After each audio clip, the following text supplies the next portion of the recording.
Hey guys, what's going on? Welcome back to the channel. Today we will be taking a look at the Marvel Legends Uncanny X-Men Retro Carded Beast. That's a lot to say. This figure looks amazing. I especially love the box art on it, and the figure inside. I haven't even opened it yet, and I'm so excited. This has been one of my most anticipated figures this year. So taking a look at the back of the box, as you can see, it's your normal, carded box. It's got Beast on the side, little description there. It's got Beast over here. So cool. And without further ado, let's get this sucker open. Here we have all of Beast's accessories. Of course, the incredible cloth goods jacket. There's not a lot to say about it. It's a really nice jacket, especially for Beast. Then we have his two heads, of course, with this one being the same one in the 2019 wave, I want to say.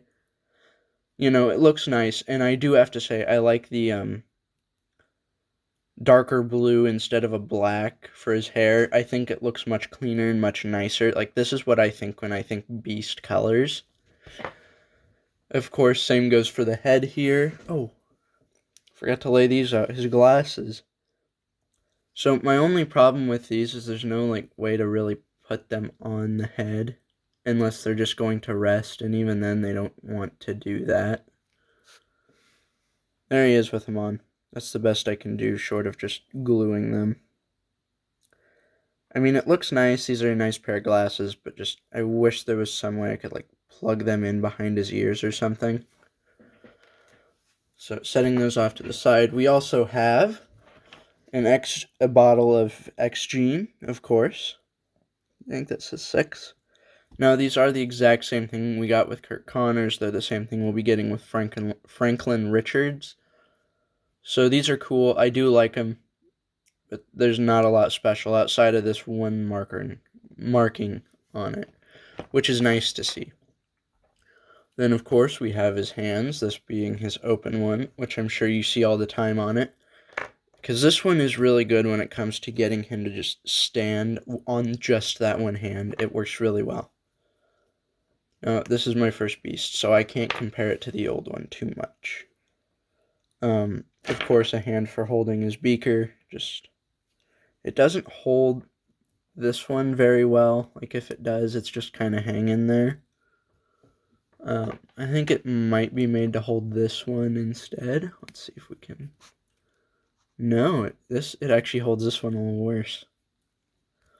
I did have him posed earlier while I was messing around with him, holding his glasses in this hand. Let me see if I can redo it. Yeah, I'm just kind of... he'd just taken them off. I can't get to go back, probably because it was such a specific way, but, of course, another hand. I don't know if this was on the original one or not. I don't think it was. I could be wrong. But, of course, we can kind of fit a beaker in there a little bit. That is the better one of the two to put in a hand. And, of course, finishing it off, we have a fisted hand here. Again, the texturing on these hands are really great. I didn't really get into that with the others. But, man, is it ever good. Just, all the little fur lines and stuff. Fingernails. It's so good. So, here we have Beast out of the packaging. Of course, I put his lab coat on him. And I have to say, it does look really, really nice. Just everything about it. And I did notice this a little bit ago. If you want, you can actually put his glasses in this little pocket here. Like so. So then he just kind of carries them. I do like the look of this. The cape is fairly flexible and stiff. I have him holding his beakers, of course. Just trying my best to do that. And now we'll take him out. So, when it comes to articulation, let me get the glasses out, too. With the coat on, I'm just going to start with that, and then we'll take it off and get to the more accurate stuff. The coat has a slight amount of just ways you can pose it. You can kind of flip that and make it look like it's blowing or he's running or something. If I can do this, actually. Yeah, like that. And I do like to see this. I want to see more soft, good stuff. It's real, it is my favorite way to have things. Yeah. I don't know what else to say about it. Like, the articulation is really good even with the coat on, but it still does limit it. So let's go ahead and take it off. And this can be a process on its own, because you have to pop out the hands so that you can get the sleeves. So just do that real quick. So we'll just set the coat over there. You can kind of see it. And let's get his hands back on. There we go. And there we go. So, of course, we have Beast here. And I have to say, detail-wise, he's really nice. Articulation is where we're going to start, though. So let me get him just kind of set here so he won't fall. Said won't fall. There we go. So looking at his head, he can't really look up a whole lot. Like, it's a good amount, but he can look down quite a bit. And that is something that's nice to see. His arms go out to a nice little T-pose. He has bicep swivel, double jointed elbows, and of course this is the old mold, so it has pins in it.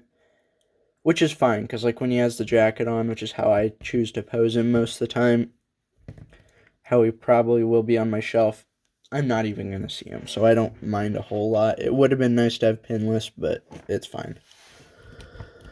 Of course, his hands do a full rotation. They move up and down, and I believe this goes for all of the hands. Yes, it does. They all move the same way. So he does have a butterfly joint that is really good, because you can get him all the way back. Like, that is, without a doubt, one of the best parts about this figure. That, and he's just... This is pretty well just a blue hunk of plastic, and I love it. I love figures like this. If you go back to my top 10 MCU figures, Ironmonger, I think, was on the top, and that's because he is a big hunk of plastic. Of course, we have a nice diaphragm joint here, which you do love to see, and then we have a bicep crunch, or bicep ab crunch. Legs kick out that far. We do have a thigh cut that doesn't want to move, and I don't want to force it horribly bad. But I'll do it for you guys. There we go. I hope you saw it turn. There, it'll go easier the second time. There. It's really stiff. Double jointed knees, of course. Feet kick out that far. They go up like that. And he does have some toe movement. Oh, and I almost forgot. Yeah, he does have very, very good ankle pivot here. So just looking at the texturing on this figure, yes, it's the same as the 2019 one. So if you watched that, you know what this is. But man, this is my first Beast figure, so to have him look this hairy is really nice to see. Like, oh, the sculpting is so good. This is... Oh, I would say it's probably one of the best Legends of the year. Which, that's coming up any time now. I need to get those videos out within, like, the next week. But yes, this is an incredible Beast figure. So, let's see how tall he is and put him next to some other figures. So, Beast comes in at... Oh, just under 6 3/4 inches tall. Which is nice to see. Like, nice, big, I love it. Here we have him next to a couple of other X-Men, of course being Gambit and Colossus. And here we have him next to, I think, yeah, the only other blue furry X-Men that I know of, Nightcrawler. So yes, this Beast figure is incredible. As you can see here, I actually got him posed on just that one hand. This was pretty difficult to do, I have to be honest. But this is incredible. I can't state this enough. This is, I would say... Oh, I don't want to say that yet. I was going to say the best... So, as I was getting ready to say before he fell, I don't want to say this is the best figure we've gotten, but this is definitely one, if not the best 2022 release from the Marvel Legends group.